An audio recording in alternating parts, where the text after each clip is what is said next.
জয় যিশু। আসুন প্রভুর বাক্য শুরু করি। মথিলিখিত সুসমাচার 27 অধ্যায়। পাঠের আরম্ভ এইরূপ। প্রভাত হইলে প্রধান যাজকেরা ও লোকেদের প্রাচীনবর্গ সকলে যিশুকে বধ করিবার নিমিত্ত তাহার বিপক্ষে মন্ত্রণা করিল, আর তাহাকে বাঁধিয়া লইয়া গিয়া দেশাধ্যক্ষ পিলাতের নিকটে সমর্পণ করিল। ইস্করিওতীয় জিহুদার আত্মহত্যা। তখন জিহুদা যে তাহাকে সমর্পণ করিয়াছিল, সে যখন বুঝিতে পারিল যে তাহার দণ্ডাজ্ঞা হইয়াছে, তখন অনুশোচনা করিয়া সেই 30 উপমুদ্রা প্রধান যাজক ও প্রাচীনবর্গের নিকটে ফিরাইয়া দিল, আর কহিল, নির্দোষ রক্ত সমর্পণ করিয়া আমি পাপ করিয়াছি। তাহারা বলিল, আমাদের কি, তুমি তাহা বুঝিবে। তখন সে ওই মুদ্রা সকল মন্দিরের মধ্যে ফেলিয়া দিয়া চলিয়া গেল, গিয়া গলায় দড়ি দিয়া মরিল। পরে প্রধান যাজকেরা সেই সকল মুদ্রা লইয়া কহিল, ইহা ভাণ্ডারে রাখা বিধেয় নয়, কারণ ইহা রক্তের মূল্য। পরে তাহারা মন্ত্রণা করিয়া বিদেশীদের কবর দিবার জন্য ওই টাকার কুম্ভাকারের ক্ষেত্র ক্রয় করিল। এই জন্য অদ্র পর্যন্ত সেই ক্ষেত্রকে রক্তক্ষেত্র বলে। তখন জিরমীয় ভাববাদী দ্বারা কথিত এই বচন পূর্ণ হইল, আর তাহারা সেই 30 উপমুদ্রা রইল। তাহার মূল্য, যাহার মূল্য নিরূপিত হইয়াছিল। ইসরায়েল সন্তানদের কতক লোক যাহার মূল্য নিরূপণ করিয়াছিল, তাহারা সেগুলি লইয়া কুম্ভাকারের ক্ষেত্রের জন্য দিল, যেমন প্রভু আমার প্রতি আদেশ করিয়াছিলেন। দেশাধ্যক্ষের সম্মুখে যিশুর বিচার। ইতিমধ্যে যিশুকে দেশাধ্যক্ষের সম্মুখে দাঁড় করানো হইল। দেশাধ্যক্ষ তাহাকে জিজ্ঞাসা করিলেন, তুমি কি জিহুদাদের রাজা? যিশু তাহাকে কহিলেন, তুমি বলিলে। আর যখন প্রধান যাজকেরা ও প্রাচীন বর্গ তাহার উপরে দোষারোপ করিতেছিল, তিনি কিছুই উত্তর করিলেন না। তখন পিলাতো তাহাকে কহিলেন, তুমি কি শুনিতেছ না? উহারা তোমার বিপক্ষে কত বিষয়ে সাক্ষ্য দিতেছে। তিনি তাহাকে এক কথারও উত্তর দিলেন না। ইহাতে দেশাধ্যক্ষ অতিশয় আশ্চর্য জ্ঞান করিলেন। আর দেশাধ্যক্ষের এই রীতি ছিল, পর্বের সময়ে তিনি জনসমূহের জন্য এমন একজন বন্দীকে মুক্ত করিতেন, যাহাকে তাহারা চাহিত। সেই সময় তাহাদের একজন প্রসিদ্ধ বন্দী ছিল, তাহার নাম বারাব্বা। অতএব তাহারা একত্র হইলে পিলাতো তাহাদিগকে কহিলেন, তোমাদের ইচ্ছা কি? আমি তোমাদের জন্য কাহাকে মুক্ত করিব, বারাব্বাকে না যিশুকে, যাহাকে খ্রিস্ট বলে? কারণ তিনি জানিতেন তাহারা হিংসাবশত তাহাকে সমর্পণ করিয়াছিল। তিনি বিচার সাধনে বসিয়া আছেন। এমন সময় তাহার স্ত্রী তাহাকে বলিয়া পাঠাইলেন, সেই ধার্মিকের প্রতি তুমি কিছুই করিও না, কারণ আমি আজ স্বপ্নে তাহার জন্য অনেক দুঃখ পাইয়াছি। আর প্রধান যাজকেরা ও প্রাচীনবর্গ লোকসমূহকে প্রবৃত্তি দিল, যেন তাহারা বারাব্বা চাহিয়া লয় ও যিশুকে সংহার করে। তখন দেশাধ্যক্ষ তাহাদিগকে কহিলেন, তোমাদের ইচ্ছা কি? সেই দুইজনের মধ্যে কাহাকে ছাড়িয়া দিব? তাহারা কহিল, বারাব্বাকে। পিলাতো তাহাদিগকে বলিলেন, তবে যিশু, যাহাকে খ্রিস্ট বলে, তাহাকে কি করিব? তাহারা সকলে কহিল, উহাকে ক্রুশে দেওয়া হোক। তিনি কহিলেন, কেন? সে কি অপরাধ করিয়াছে? কিন্তু তাহারা আরো চেঁচাইয়া বলিল, উহাকে ক্রুশে দেওয়া হোক। পিলাতো যখন দেখিলেন তাহার চেষ্টা বিফল, বরং আরো গোলযোগ হইতেছে, তখন জল লইয়া লোকেদের সাক্ষাতে হাত ধুইয়া কহিলেন, এই ধার্মিক ব্যক্তির রক্তপাতের সম্বন্ধে আমি নির্দোষ, তোমরাই তাহা বুঝিবে। তাহাতে সমস্ত লোক উত্তর করিল, উহার রক্ত আমাদের উপরে ও আমাদের সন্তানদের উপরে বর্তুক। তখন তিনি তাহাদের জন্য বারাব্বাকে ছাড়িয়া দিলেন এবং যিশুকে কোড়া মারিয়া ক্রুশে দিবার জন্য সমর্পণ করিলেন। তখন দেশাধ্যক্ষের সেনাগণ যিশুকে রাজবাটিতে লইয়া গিয়া তাহার নিকটে সমুদয় সেনাদল একত্র করিল। আর তাহারা তাহার বস্ত্র খুলিয়া লইয়া তাহাকে একখান লোহিত বস্ত্র পরিধান করা হইল, আর কাটার মুকুট গাঁথিয়া তাহার মস্তকে দিল, ও তাহার দক্ষিণ হস্তে এক গাছ নল দিল।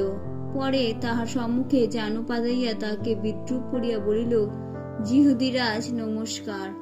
আর তাহারা তাহার গাত্রে থুতু দিল ও সেই নল লইয়া তাহার মস্তকে আঘাত করিতে লাগিল। আর তাহাকে বিদ্রুপ করিবার পর বস্ত্রখানি খুলিয়া ফেলিয়া তাহারা আবার তাহার নিজের বস্ত্র পরাইয়া দিল এবং তাহাকে ক্রুশে দিবার জন্য লইয়া চলিল। যিশুর ক্রুশরোপণ ও মৃত্যু। আর বাহির হইয়া তাহারা সিমোন নামে একজন কুড়িনীয় লোকের দেখা পাইল, তাহাকেই তাহার ক্রুশ বহন করিবার জন্য বেগার ধরিল। ফলে গলগাথা নামক স্থানে, অর্থাৎ যাহাকে মাথার খুলি স্থান বলে, সেখানে উপস্থিত হইয়া তাহারা তাহাকে পিত্র মিশ্রিত দ্রাক্ষারস পান করিতে দিল। তিনি তাহা আস্বাদন করিয়া পান করিতে চাইলেন না। পরে তাহারা তাহাকে ক্রুশে দিয়া তাহার বস্ত্র সকল গুলিবাটপূর্বক অংশ করিয়া রইল এবং সেখানে বসিয়া তাহাকে চৌকি দিতে লাগিল। আর উহারা তাহার মস্তকের উপরে তাহার বিরুদ্ধে এই দোষের কথা লিখিয়া লাগাইয়া দিল, এই ব্যক্তি যিশু, যিহুদীদের রাজা। তখন দুইজন দস্যু তাহার সঙ্গে ক্রুশে বিদ্ধ হইল, একজন দক্ষিণ পার্শ্বে আর একজন বাম পার্শ্বে।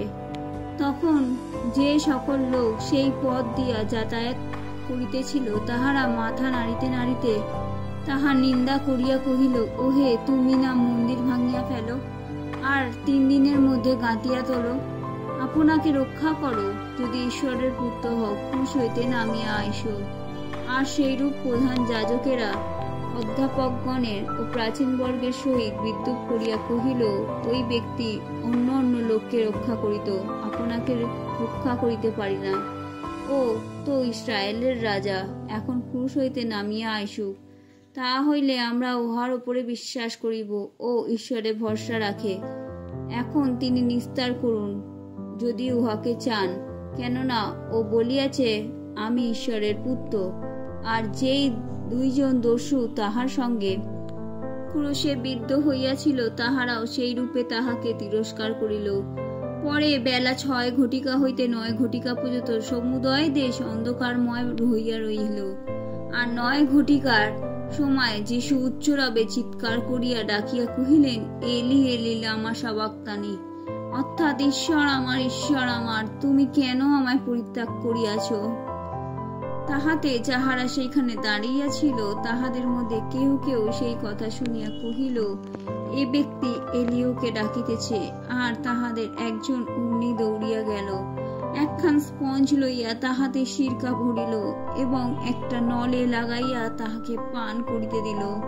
কিন্তু অন্য সকলে কহিল, থাক, দেখি এলিও উহাকে রক্ষা করিতে আইসেন কিনা। পরে যিশু আবার উচ্চরবে চিৎকার করিয়া নিজ আত্মাকে সমর্পণ করিলেন। আর দেখো, মন্দিরের তিরস্কারিণী উপর হইতে নিচ পর্যন্ত চিরিয়া 2 খান হইল, ভূমিকম্প হইল ও শৈল সকল বিদীর্ণ হইল এবং কবর সকল খুলিয়া গেল।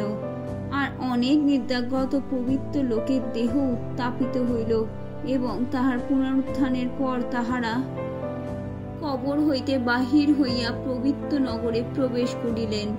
আর অনেক লোককে দেখা দিলেন। শতপতি এবং যাহারা তাহার সঙ্গে যিশুকে চৌকি দিতেছিল, তাহারা ভূমিকম্প ও আর যাহা যাহা ঘটিতেছিল দেখিয়া অতিশয় ভয় পাইয়া কহিল, সত্যই ইনি ঈশ্বরের পুত্র ছিলেন। আর সেখানে অনেক স্ত্রীলোক ছিলেন, দূর হইতে দেখিতেছিলেন। তাহারা যিশুর পরিচর্যা করিতে করিতে গালিল হইতে ও তাহার পশ্চাৎ পশ্চাৎ আসিয়াছিলেন। তাহাদের মধ্যে মগদলিনী মরিয়ম, যাকোবের ও যোসের মাতা মরিয়ম এবং সিবদেয়ের পুত্রদের মাতা ছিলেন। যিশুর সমাধি। পরে সন্ধ্যা হইলে অরিমাথিয়ার একজন ধনবান লোক আসিলেন, তাহার নাম যোসেফ। তিনি নিজেও যিশুর শিষ্য হইয়াছিলেন। তিনি পিলাতের নিকটে গিয়া যিশুর দেহ যাঞ্চা করিলেন। তখন পিলাত তাহা দিতে আজ্ঞা করিলেন। তাহাতে যোসেফ দেহটি লইয়া পরিষ্কার চাদরে জড়াইলেন এবং আপনার নতুন করে কবরে রাখিলেন, যাহা তিনি শৈলে খুদিয়াছিলেন। আর কবরের দ্বারে একখান বড় পাথর গড়াইয়া দিয়া চলিয়া গেলেন। মগদলিনী মরিয়ম ও অন্য মরিয়ম সেখানে ছিলেন। তাহারা কবরের সম্মুখে বসিয়া রহিলেন। পরদিন, অর্থাৎ আয়োজন দিনের পর দিবস, প্রধান যাজকেরা ও ফরিসীরা পিলাতের নিকটে একত্র হইয়া কহিল, মহাশয়, আমাদের মনে পড়িতেছে সেই প্রবঞ্চক জীবিত থাকিতে বসিয়াছিল। 3 দিনের পরে আমি উঠিব, অতএব 3য় দিবস পর্যন্ত তাহার কবর চৌকি দিতে আজ্ঞা করুন। পাছে তাহার শিষ্যেরা আসিয়া তাহাকে চুরি করিয়া লইয়া যায়, আর লোক দেওকে বলে তিনি মৃতগণের মধ্যে হইতে উঠিয়াছেন। তাহা হইলে প্রথম ভ্রান্তি অপেক্ষা শেষ ভ্রান্তি আরও মন্দ হইবে। পিলাতো তাহাদিগকে বলিলেন, তোমাদের নিকটে প্রহরী দল আছে, তোমরা গিহা যথাসাধ্য রক্ষা করো। তাহাতে তাহারা গিহা প্রহরী দলের সহিত সেই পাথরে মুদ্রাঙ্ক দিয়া কবর রক্ষা করিতে লাগিল। আমেন।